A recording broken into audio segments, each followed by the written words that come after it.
Hola, ¿qué tal? Soy Dora Villalobos Mendoza y esto es Ecos de Mirabal, periodismo con visión de género. Tenemos sobre la mesa un tema súper importante. El famoso Poder Judicial, el Supremo Tribunal de Justicia de Chihuahua, está pasando en los últimos días por un proceso fundamental, me parece a mí.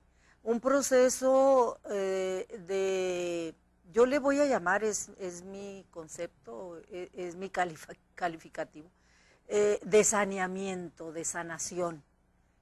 Yo sí lo veo así, sí lo veo. Me parece que el Poder Judicial de Chihuahua, porque conozco otros de otros estados y no les había ido tan mal.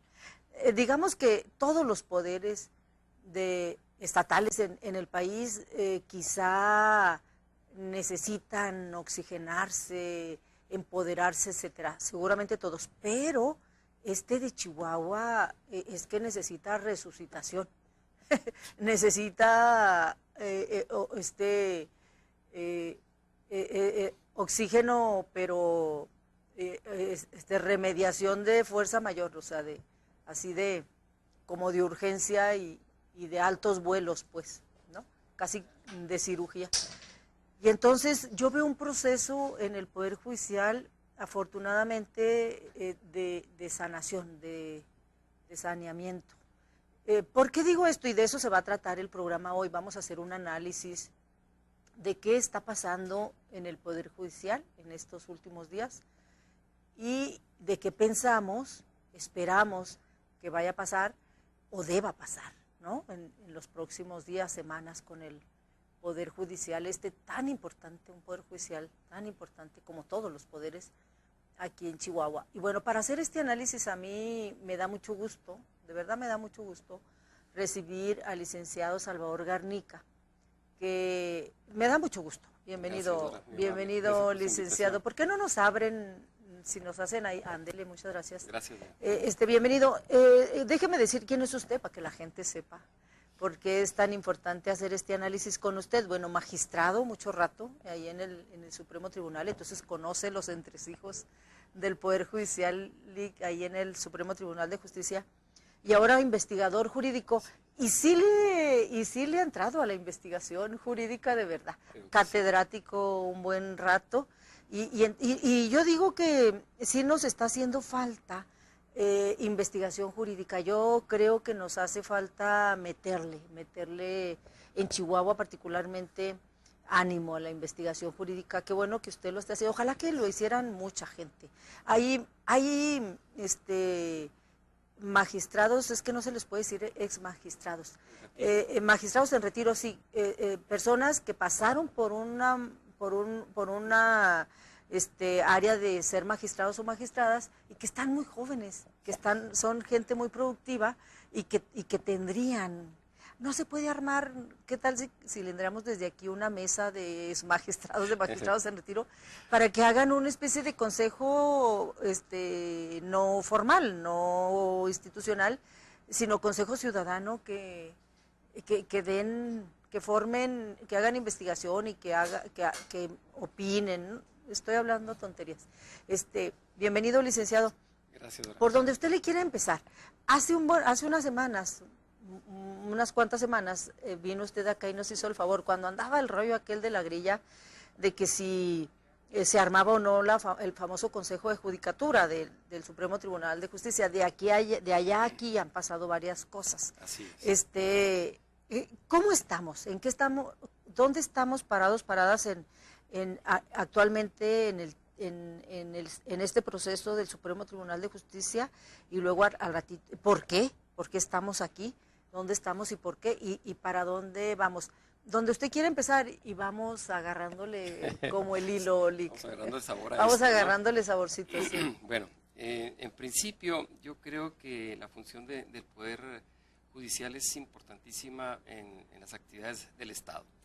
El Poder Judicial representa una seguridad jurídica, representa el respeto, representa la armonía de los derechos fundamentales de las personas, el acceso a la justicia, entre otras.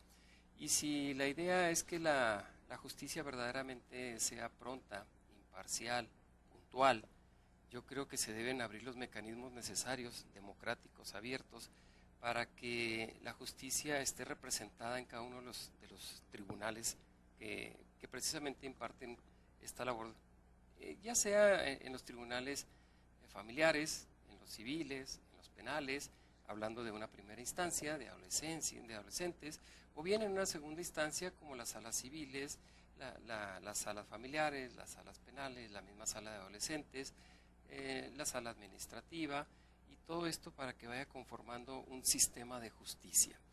Considerar que cada tribunal es un centro de justicia, estaríamos parcializando la justicia, estaríamos desmembrándola. Creo que el todo es un Tribunal Superior de Justicia. Así entonces, estamos, y bien lo decía Dora, en ese sentido, estamos transitando por una transformación del Poder Judicial.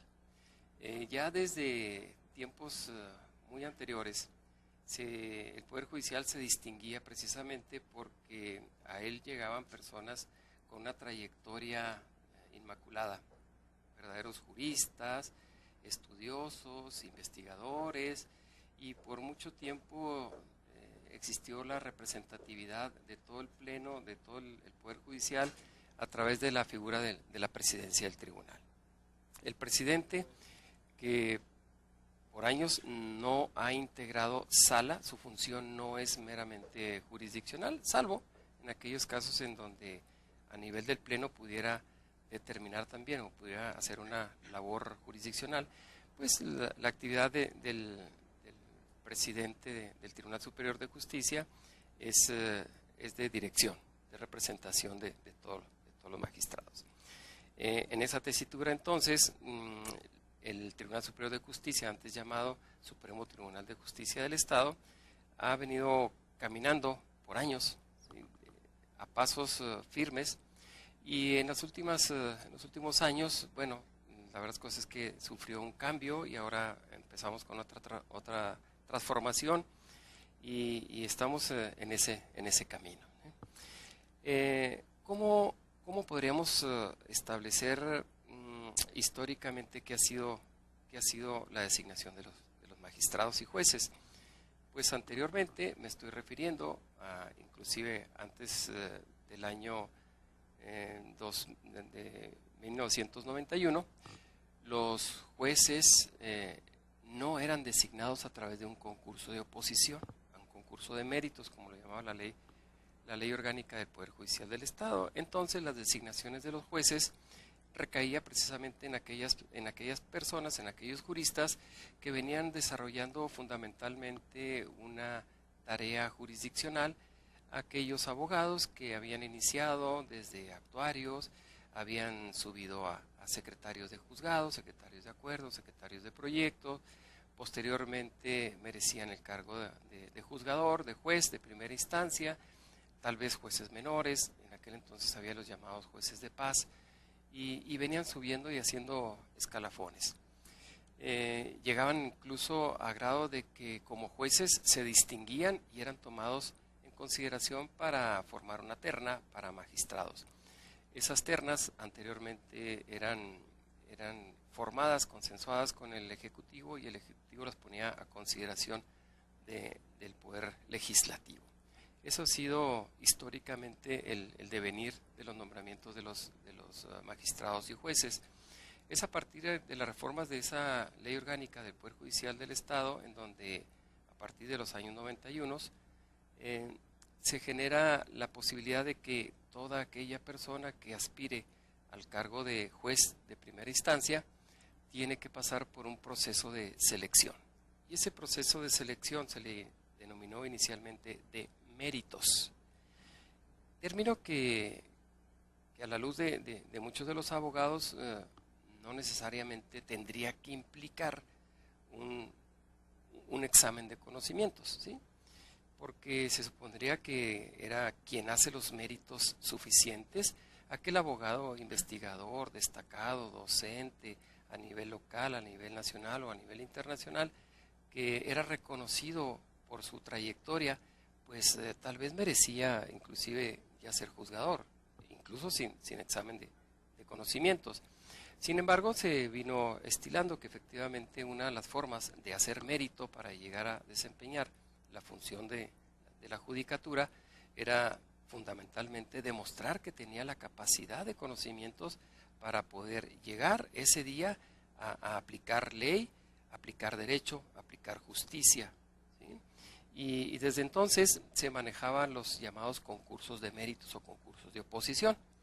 Recuerdo que para los años 90 los concursos eran muy nutridos en el sentido de que había una vacante y se generaba fundamentalmente el examen interno del tribunal.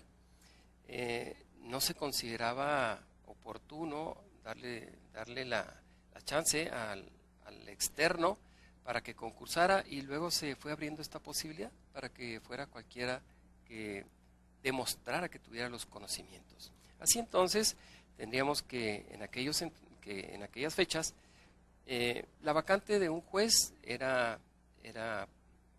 se sacaba la convocatoria y había, no sé, alrededor de 15, 20 aspirantes por vacante, ¿sí? Se formaba de entre los señores magistrados una terna y eran precisamente los magistrados quienes se encargaban de realizar fundamentalmente dos tipos de exámenes. El de conocimientos, el escrito, que se podía dividir a su vez en cuestiones teóricas y en cuestiones prácticas. Esto es, preguntas abiertas que decía la Constitución, que decían los códigos, que decía la jurisprudencia, y además un examen teórico práctico, un caso concreto a resolver, ¿sí? Con algunas interrogantes. Una vez que se realizaban este proceso escrito, luego venía un segundo momento, que era la parte de la entrevista o la parte oral, en donde el sustentante habría que defender su postura, sus tesis, precisamente ante el sínodo. Y ese sínodo, pues eran los 3 magistrados, ¿no? De esos 15, 20 aspirantes, se seleccionaba una terna.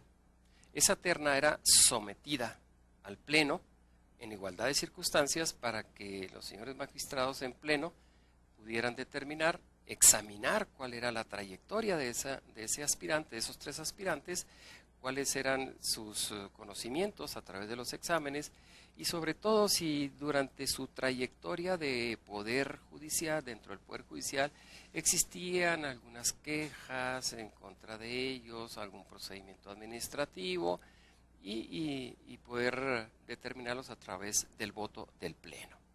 Y en esos términos era la selección de los jueces. La selección de los magistrados, volvemos a repetir un poquito, en ese sentido eran unas ternas formadas por el Ejecutivo de entre personas que de acuerdo con su trayectoria deberían estar en el puesto, deberían aspirar al puesto. Generalmente y muchas de las ocasiones fueron personas que se les respetó su carrera judicial, esto es, aquellos que habían sido secretarios, jueces, secretarios de sala y posteriormente ya magistrados, ¿sí? Es a raíz de hace 2 años, aproximadamente meses más, cuando se anuncia un cambio, una reforma constitucional en la administración estatal pasada y se consulta a barras y colegios de abogados, incluso al Tribunal Superior de Justicia se le envía un proyecto para hacerle observaciones y se estaba trabajando en eso cuando vino la reforma constitucional. Recordemos un poquito que para ese entonces los magistrados que ya estaban nombrados tenían el carácter de inamovibles. ¿Qué quiere decir que un magistrado sea inamovible? Significa que había acreditado, que tenía conocimientos, que tenía eficacia, que desempeñaba su labor bajo unas estadísticas aceptables, ¿sí? Y por 3 años lo hizo de tal manera que a los 3 años se le ratificaba o quedaba ya en su puesto de manera inamovible. Esos magistrados, de acuerdo con esa reforma, al llegar a su término de 30 años de servicio, la reforma consideraba que ya tenían que retirarse, ¿sí? Y se dio en aquel entonces esa figura que se conoció mucho como que se va a oxigenar el poder Judicial. Y entonces la salida de esos 13 magistrados dejó vacantes 13 plazas. En consecuencia, se forma una comisión para proponer al Congreso del Estado quienes deban suplir a los 13 magistrados. En esa reforma constitucional, la comisión no fue del acerto del objetivo de tener un examen de conocimientos. Simple y sencillamente realizaron las ternas, se propusieron al Congreso del Estado, y el Congreso del Estado, dentro de esas ternas, seleccionó a los hoy magistrados que desempeñan su cargo, ¿sí? Y lo han desempeñado por el término de 2 años, ¿no? Mucho fue los comentarios, unos a favor, otros en contra, de la forma en que llegaron sin examen, otros de decir si lo merecían. Algunos de esos magistrados no pertenecían al Poder Judicial, incluso porque se dejó la posibilidad de que una plaza fuera otorgada para alguien que pertenecía ya al Poder Judicial, que venía desempeñando una carrera judicial, y el otro era inclusive para un externo, o sea, en circunstancias de igualdad, de paridad. Y así, entonces, de los magistrados que llegaron, digámoslo así, la mitad fue del Poder Judicial, de los que ya desempeñaban su puesto, y la otra mitad fueron externos. Vinieron desempeñando su cargo, se les designó por el término de 15 años y sin posibilidad de reelección, ¿sí? O sea, ellos no serían inamovibles, no serían hasta que cumplieran sus 30 años en el ejercicio de la magistratura, sino que la propia Constitución los designó por 15 años. ¿Sí? Ahora bien, y de esos 15 años, pues llevan 2 desempeñando su cargo. ¿Sí? Ahora bien, con esta última de las reformas que se ha dado publicidad, el Congreso del Estado fue de la idea de que, cuando menos, la presidencia del Tribunal Superior de Justicia quedara por el término de 3 años, porque en aquella reforma también se especificó que el presidente lo sería por 4 años, ¿sí? Lo cual venía un poquito trastocando los términos de 3 años del presidente, los cuales podrían ser reelectos por otros 3 años, ¿sí? Aquí cabe hacer un paréntesis, porque históricamente tuvimos un presidente del Tribunal Superior de Justicia que duró por 30 años, Carlos González Pérez, casi de manera continua, casi. Y la presidencia se les era otorgada en aquellos años, por ejemplo, a don Carlos González Pérez, por su trayectoria de jurista, por ser decano, ¿sí? Por ser el magistrado tal vez de más antigüedad en el cargo. Posteriormente vino don Marco Aurelio, que era un jurista reconocido, una seriedad, una honestidad a toda prueba, desempeñó su cargo, y así sucesivamente la designación de presidentes, ¿sí? Esta reforma del viernes 11 de noviembre del 2016 trae a colación, primero, que se baje de 4 años a 3 años el término de la presidencia. Pero además establece algunos requisitos, ¿no? Como que el presidente del Tribunal Superior de Justicia deberá ser votado por el Pleno del Tribunal Superior de Justicia por los magistrados con una votación cualificada, esto es, por las 2/3 partes de los magistrados. Y quien deba desempeñar esa posición tan noble y tan alta debe ser precisamente aquel magistrado que hubiera tenido más tiempo en su cargo, ¿sí? El de antigüedad.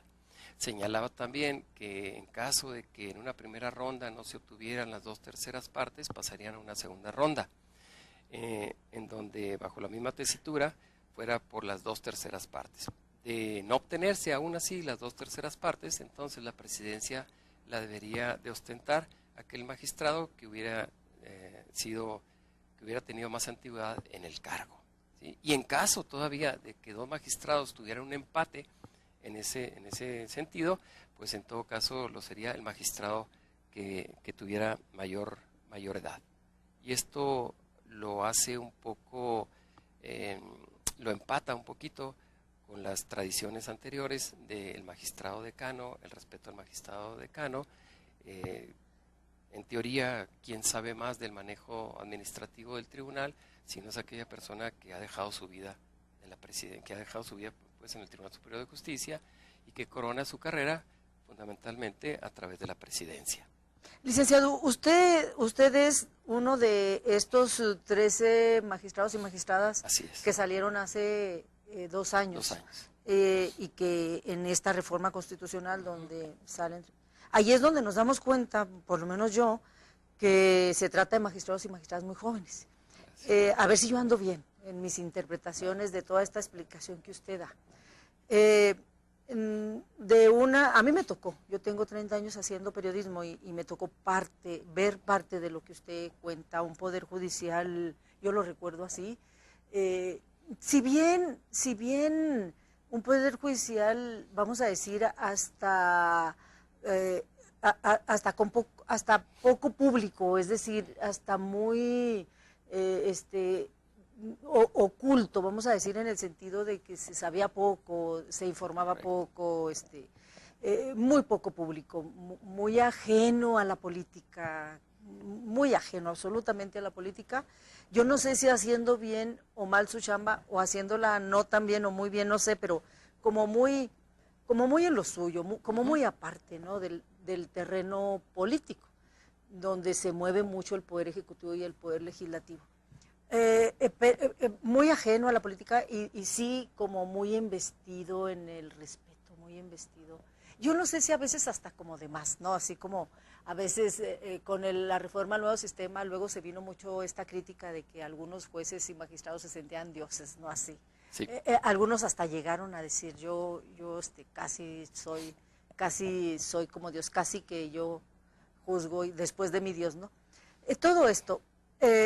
Y luego de esta lejanía de la política, de esta investidura tan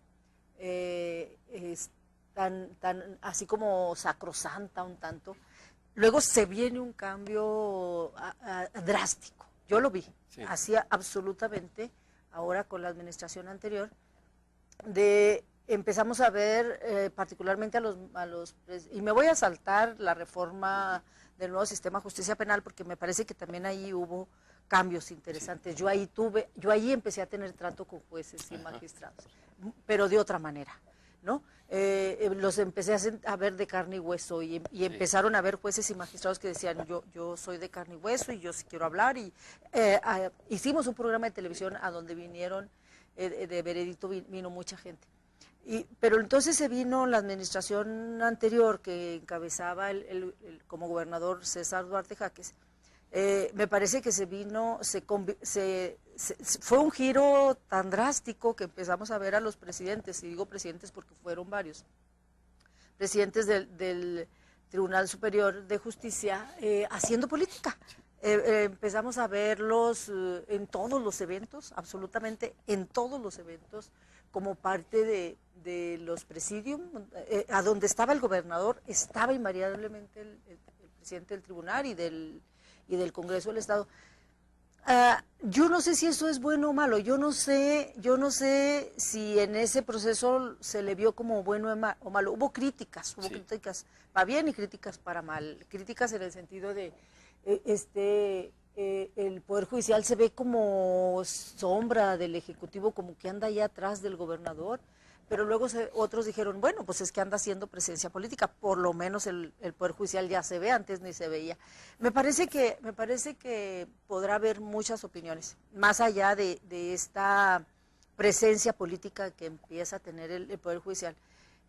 Lo cierto es, insisto, si estoy mal en mis interpretaciones y apreciaciones, pues sí me tiene usted que corregir.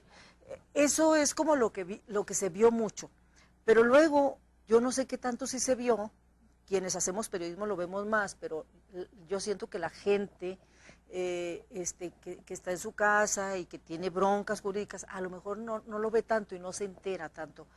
Pero lo que realmente, mucho de lo que yo vi, creo yo que ocurrió también, es que esta presencia política, este acercamiento político del Poder Ejecutivo con el Legislativo, sí no fue como de pares, como, órale, yo aquí ando en la política, tú también éntrale, pero iguales, ¿no? No, me parece que sí fue muy obvio de una actitud, de una intención, una actitud con intención de controlar al Poder Judicial y de poner las condiciones para controlar al Poder Judicial, y de una actitud de quien iba llegando al Poder Judicial de sumisión al Poder Ejecutivo, me parecía que era muy obvia. Y luego, cuando se viene esta reforma constitucional, que vimos quienes entran de magistrados al Poder Judicial, bueno, es que no hay manera de no interpretar así las cosas cuando vemos a magistrados que en la carrera política del exgobernador, pues era gente súper cercana, ¿no? Y sobre todo los externos, porque los internos, si bien podían empezar a tener una cercanía, finalmente ahí estaban y tenían años y años en el Poder Judicial, y si bien yo creo que sí hizo el Poder Ejecutivo, sí hizo un sedazo, sí hizo un acercamiento, un sondeo, una evaluación y decir, estos son los más cercanos a estos, propongo. Yo creo que sí hubo este sedazo, pero en el caso de los magistrados que entraron nuevos, allí fue absolutamente de meter a los compas, de meter a gente muy incondicional al entonces gobernador, y entonces lo que ya se veía como esta idea de atraer al Poder Judicial a la política, con esta reforma quedó evidente la intención de un control absoluto del Poder Ejecutivo hacia el Poder Judicial. Y en el transcurso de los últimos acontecimientos, estos ya últimos, ya con el cambio de gobierno, pues han quedado como más evidente esta intención, que ya no se quedó en intención, que se hizo efectivo ese control del Poder Ejecutivo sobre el Poder Judicial. ¿Ando yo bien en mis interpretaciones? ¿Ando yo bien en mis apreciaciones? ¿Coinciden o no? Entiendo yo que incluso muchos de los magistrados que estaban y que si bien cumplían sus 30 años, no se querían ir. Es decir, decían, todavía tengo mucho que hacer aquí, no me quiero ir, es decir, me puedo quedar y puedo seguir haciendo chamba, la hago bien, etcétera, tengo mucha experiencia, no me quiero ir, y pues sorry, se tienen que ir porque ya cumplieron sus 30, es decir, una reforma hecha con todo propósito de sacar para meter a mis allegados, a mis incondicionales. Yo identifico a un Poder Judicial, a un grupo de magistrados, antes, y sí, ahora todavía, pero antes, de un grupo de magistrados muy unido, de gente muy brillante, gente intelectual que piensa mucho, que razona, que es gente que no es, si bien no es gente política, pero sí gente muy racional, gente... ¿Qué pasa? Yo me acuerdo, hasta se arma ahí como inconformidades. ¿Qué pasa cuando ustedes se enteran? Porque más eran muchos, pues que se tenían que ir. ¿Y qué pasa cuando se van? Con la experiencia que ustedes tienen en el terreno estrictamente jurídico, de poder, ¿cómo vieron ustedes a ese poder ya de esa otra manera, integrado de esa otra manera, donde históricamente no se había visto? ¿Cuál es, no nada más la suya, porque yo estoy segura que comenta con muchos magistrados de los que se quedaron y de los que ya se tuvieron que ir? ¿Cuál es la apreciación de ustedes como juristas? Porque la mía es como periodista, sí, pero de ustedes juristas. Sí, yo creo que comparto mucho la opinión, Dora, en el sentido de que en la administración pasada, en la administración estatal pasada, se empezó ya a ver mucho la presencia de los tres poderes en todos los actos, ¿sí? Y ahí podríamos abrir las dos expectativas, ¿no? Una de la que se señala en el sentido de pues tal parece que el poder ejecutivo quiere hacer un acto de dominio sobre los otros poderes, etcétera, como se vino apreciando y sosteniendo por un gran grupo social, ¿no? La otra, a nivel interno, a nosotros como magistrados en aquel entonces se nos hizo agradable la idea de sociabilizar, a lo mejor lo dijiste y muy bien, de demostrarle a la sociedad que los magistrados, que los jueces, pues somos personas humanas, ¿sí? Igual con errores y aciertos, y había que estar precisamente en esos actos en donde las personas, esos actos sociales de colonias, de escuelas inclusive, en donde las personas pudieran acercarse, pero sin mayores solemnidades, ya no ni siquiera formas, hacia sus autoridades que les imparten justicia, ¿no? El Tribunal Superior de Justicia realizó varios eventos, entre ellos el Día del Niño, donde había el niño magistrado, en donde se seleccionaba por sus cualidades de aspiraciones a determinados niños para que fueran el niño magistrado, y tuvimos niños magistrados de la Tarahumara, ¿sí? de Casas Grandes, de Ciudad Juárez, de Cuauhtémoc, pues de todas las regiones afortunadamente, y en donde los papás de los niños, los grupos sociales de ese niño que vino a visitar al Tribunal Superior de Justicia igual se acercó y a lo mejor por primera vez pisaban unos tribunales, lo que para muchos les daba miedo, ¿sí? Un pánico tremendo estar en un tribunal, porque siempre pensamos que vamos como imputados y que nos van a poner, no sé, 1000 años de prisión y todo, pero ahí estaban.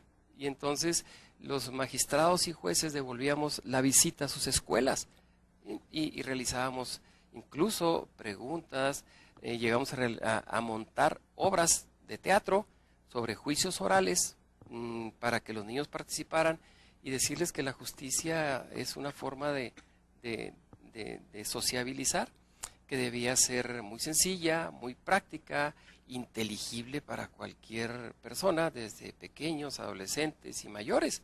Entonces, el Tribunal Superior de Justicia en aquellos tiempos lo vimos de esa manera, ¿no?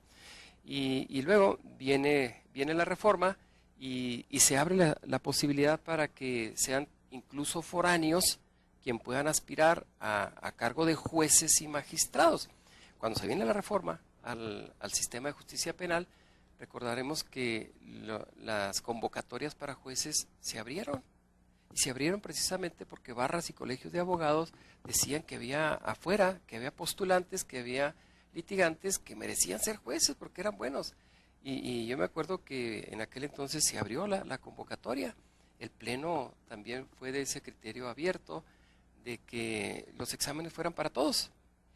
Y varios jueces que todavía están actualmente impartiendo justicia llegaron foráneos y ahí están, y están desempeñando su cargo, ¿no? También como aquel juez que salió de su carrera judicial. Entonces, por ese lado, me parece que es un punto bueno que esas personas que aspiran a ser jueces no necesariamente tengan que entregar 20 años de su vida a desarrollar una carrera judicial para que finalmente se les tome en cuenta. Por otro lado, creo en la carrera judicial, creo en ese esfuerzo, en ese verdaderamente entregarse día a día y casi podría decir más de 6, 8, 10 horas entregados al estudio, a la investigación, al proyecto, a la sentencia, a la mediación, a la ejecución de penas. Creo en eso y creo que se les debe reconocer también ese esfuerzo de entregar con pasión todos sus conocimientos a aspirar a un puesto de esa Sobre naturaleza. todo a grado de magistrado, es decir, que mínimo haya sido juez. Sí. O sea, pudiera ser una de las condicionantes. Sin embargo, en la reforma constitucional de la administración estatal pasada, pues se crea la comisión. Y los de la comisión pudieran haber establecido esos parámetros para decir, los que van a ser internos, mínimo que fueran jueces, mínimos que tuvieran 15 años de antigüedad, mínimos que hubieran ostentado un cargo de secretario. Es que si no está en una ley, si no está en una ley, pues se presta a discreción. Claro. Entonces la reforma anterior no establecía sus parámetros.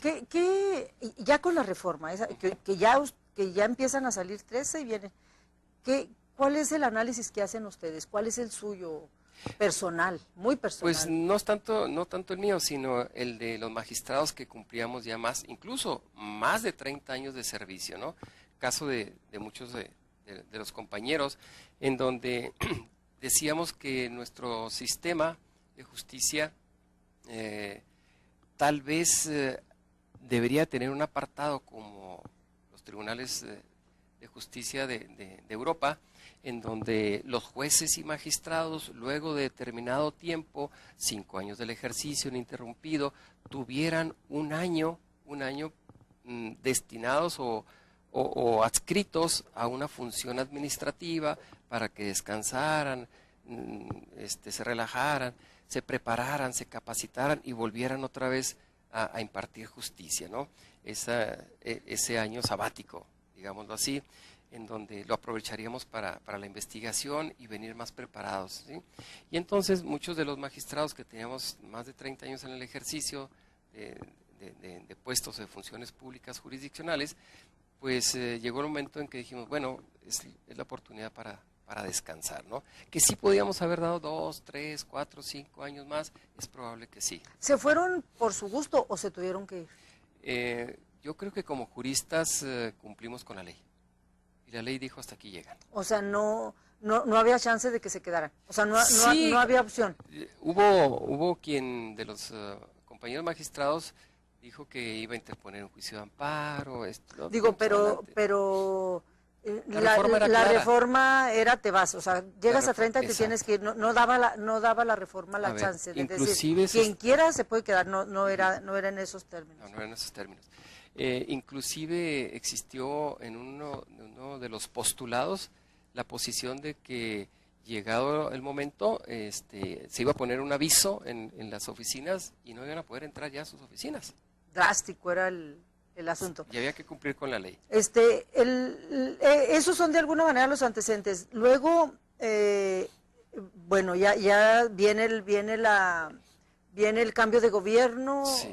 Se va Duarte, llega Javier Corral y ahorita estamos en un proceso en el que llegamos a un proceso en el que con este cambio de gobierno que yo no sé si se previó, yo no sé si se pensó, yo no sé, en el terreno político las cosas cambian mucho y son muy distintas, son muy diversas. Y entonces, el asunto es que aquí en el terreno estrictamente político llega un gobierno o encabeza un gobierno totalmente opuesto al anterior, ¿no? Y súper confrontado al anterior. Llega un Javier Corral confrontado no nada más recientemente con César Duarte, sino hace años, ¿no? Sí. Hace años. Y no nada más porque sean panista y priista, sino porque ya venía una denuncia penal, etcétera, venía una confrontación y bueno, pues toca que gana Corral. Pero llega a un poder ejecutivo y se encuentra un poder judicial absolutamente afín yo digo que hecho a modo al gobierno anterior. Y entonces, incluido el presidente, sí. Sepúlveda. Y entonces, sí se ve, sí se nota, se siente, se manifiesta, se entiende y se nota una confrontación entre ejecutivo y judicial que nunca se previó, que nunca se pensó, quiero yo pensar, ¿no? Ese primer punto me parece que es delicado porque si tenemos un poder judicial que sea estrictamente judicial, con carrera judicial, a mí me parece que la carrera judicial garantiza independencia, o sea, es estrictamente judicial, con escalafones, con méritos judiciales para que lleguen. Eso puede eventualmente garantizar que no importa quién llegue, este poder se tendrá que llevar bien con quien llegue. Esa sería... Me parece que esa es una lección que esto nos debe dejar llevar, porque después de Corral vendrán otros, sí. Igual y regresa un priista, reformas. Y entonces, exacto, y entonces se tendrá que poner entonces reformas tras reformas para que el Poder Judicial esté afín a quien está en el Ejecutivo, es decir, la lección que nos debe traer esto es que se tendrán que hacer las adecuaciones legales necesarias para que el Poder Judicial de verdad sea un poder, yo no sé si es válido decir vuelva a ser o haya sido o no haya sido, para que sea un Poder Judicial absolutamente independiente, autónomo. Y yo cuando lo invité, yo le decía, además de estas leyes y que si son de carrera, que si no, que si sí, que si no, me parece que un candado enorme son los dineros, porque si bien ahorita se acaba de hacer otra reforma hace unos días, otra reforma donde ya con esta nueva reforma, y hay muchas críticas porque están diciendo, pues es que hizo lo mismo que la anterior, en términos prácticos sí, ¿no? Ya se hizo una reforma constitucional donde el legislativo y el ejecutivo, que están ahorita afines, hacen esta reforma y hacen todo para que el presidente Sepúlveda, afín a Duarte, ya no esté, que entre el decano, que es Jiménez, y además va una reforma a definir un poquito más la designación de jueces y magistrados, ¿no? Pareciera. Yo creo que la intención sí es del Poder Ejecutivo y Legislativo de ir llevando a un Poder Judicial más independiente. Quiero yo pensar que sí, ojalá que sí. Pero mientras son peras o son manzanas, así estamos, ¿no? Sí. Y entonces, pero además está esta figura del Consejo de Judicatura, que es una figura súper interesante que va a tener que tener el Poder Judicial en los próximos días, semanas, y que ahí va a depender mucho de lineamientos que traerá el gobierno federal, que es el que viene a dar este sistema,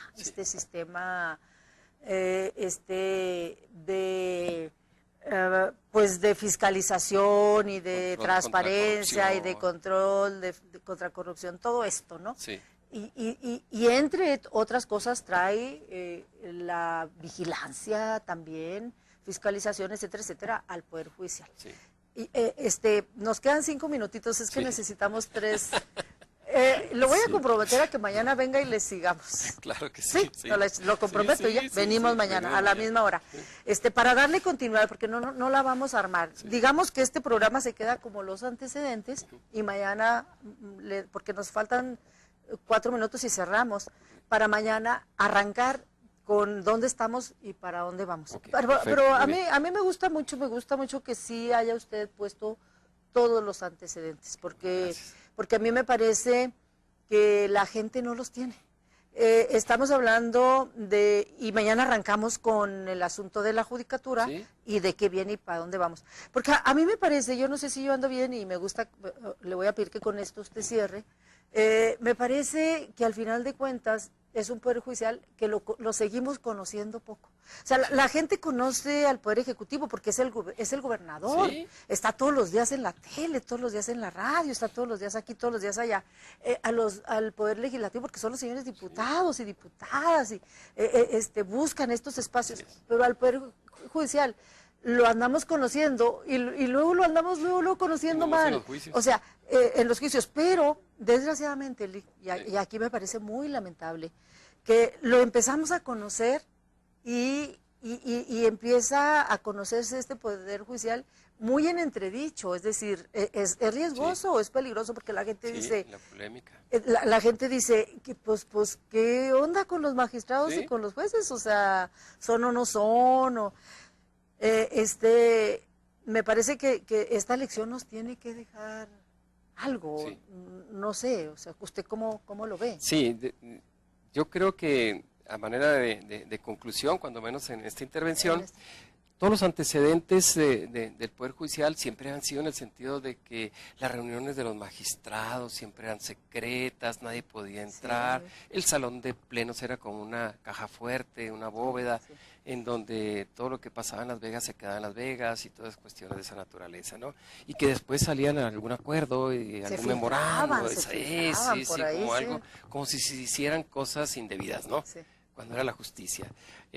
También uno de los aciertos de la administración pasada fue precisamente transparentar, sí. Se hicieron públicas las sesiones, sí. Y hoy vemos con mucho gusto y agrado las decisiones y argumentaciones de cada uno de los magistrados. Entonces, creo que el litigante, la barra de abogados, el colegio de abogados, las asociaciones de juristas, las asociaciones de ingenieros, la sociedad misma, el periodismo, va a estar presente y va a poder sacar sus propias conclusiones. Eso genera la transparencia, eso genera la confianza en quienes se ha depositado precisamente el ejercicio jurisdiccional. Entonces, esa transparencia la vimos muy recientemente, en el sábado pasado, en las sesiones del Tribunal Superior de Justicia para la elección del nuevo presidente magistrado del tribunal, en donde los que quisieron hacer uso de la palabra argumentaron y señalaron sus posturas y sus posiciones, lo cual a todos yo creo que nos queda satisfecho decir, ahora sí ya conozco a mis juzgadores. Sí, sí, yo coincido con usted. O sea, en este trayecto de antecedentes que usted nos narra, hay cosas buenas y cosas malas. Sí. O sea, hay un proceso del Poder Judicial donde podríamos concluir que la transparencia es lo mejor. Sí. Y transparencia implica pues que veamos todo lo bueno y lo malo que allí haya. Es decir, el conocer a los magistrados y a los jueces es súper importante, y los jueces y los magistrados se tendrán que atener a que los conozcamos como son. Entonces, es un reto enorme para virtudes y errores. Exacto, eso es un reto enorme, pero así tiene que ser, y así, eso es algo muy bueno. Lo malo, pues que sí ha sido muy obvio, esta intentona, y no intentona, pues es que se ha hecho efectiva del Poder Ejecutivo de... Estas dos reformas. Y no estoy hablando de uno y otro, o sea, del Poder Ejecutivo en términos generales de unos y otros, pues de seguir manejando al Poder Judicial para bien o para mal, y que hemos visto que no es correcto, que no es bueno, que no es sano, y que entonces sí necesitamos las reformas necesarias para que el Poder Judicial solito funcione, solito se mande, solito se las arregle, y a lo mejor batallará y a lo mejor se le complicará, pero lo tendrá que hacer. Sin embargo, es mi opinión, no lo podrá hacer mientras no tenga garantizado un presupuesto, mientras el presupuesto del Poder Judicial siga dependiendo de haber que tanto el Ejecutivo decide o no. Me parece que debe de haber por ley, ya hay estados donde lo tienen estricto. Me parece que en estas reformas tenemos que ir, y yo en esta última reforma no lo vi, me parece que le falta. Y entonces, tiene cosas buenas esta última de hace una semana, pero le falta eso, y me parece que entonces sí necesitamos una ley que diga, tanto por ciento del presupuesto estatal tiene que ser para el Poder Judicial, por ley, porque de lo contrario, pues el Poder Judicial podrá tener todo bueno, y si eventualmente al Ejecutivo no le conviene, pues con que no le dé lana y lo ahorca. Así es. Entonces, para que de veras este Poder Judicial llegue a buen puerto, a buena oxigenación, a buen saneamiento, pues necesita garantizar lana. Autónomo, no nada más en sus decisiones, sino presupuestariamente, en términos de presupuesto. Entonces, pues seguimos con el análisis. Yo le agradezco, licenciado, me parece que necesitamos mucho estos análisis, necesitamos explicarle a la gente. Yo le agradezco, y nos vemos mañana en otro programa. Muchas gracias al personal técnico que nos ayuda aquí en la transmisión, a Jaime, que nos hace posible el camareo, allá a los demás compañeros, a Dani allá en controles, a Vivir la producción, y a usted que nos sigue en Ecos de Mirabal, y le seguimos con el tema en el siguiente programa. Hasta la próxima. Gracias. Muy bien. Sí.